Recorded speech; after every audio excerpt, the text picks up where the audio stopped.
সংগ্রামী সিলেটবাসী, এতক্ষণ ধরে আপনারা যার জন্য অপেক্ষা করছিলেন তার মুখ থেকে অত্যন্ত মূল্যবান কথা শুনেছেন। আগামী দিনের মুক্তির ব্যাপারে তিনি ইঙ্গিত করেছেন, আপনাদের কাছ থেকে আশ্বাস এবং ওয়াদা চেয়েছেন।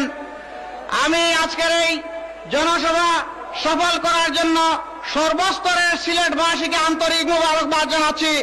সেই সাথে আমি জানতে চাই যে আমাদের নেতা সিলেটবাসীর কাছে যে আশ্বাস চেয়েছিলেন, আমরা কি আজ বলতে পারি শাহজালালের এই মাটির সৈনিকেরা ইসলামের জন্য গর্জে উঠবে এবং কোন অন্যায়ের কাছে মাথা নত করবে না?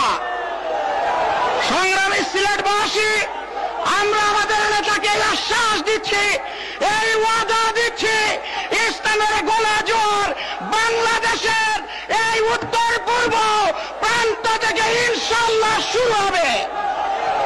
পরিশেষে আপনাদের সকলকে সার্বিক সহযোগিতার জন্য এবং কেন্দ্রীয় নেতৃবৃন্দকে কষ্ট করে হাজির হয়ে এখান থেকে ইসলামী আন্দোলনের অগ্রযাত্রা এবং বিজয়ের সূচনা করার জন্য আন্তরিক মোবারকবাদ জানিয়ে আজকের জনসভার এখানেই সমাপ্তি ঘোষণা করছি।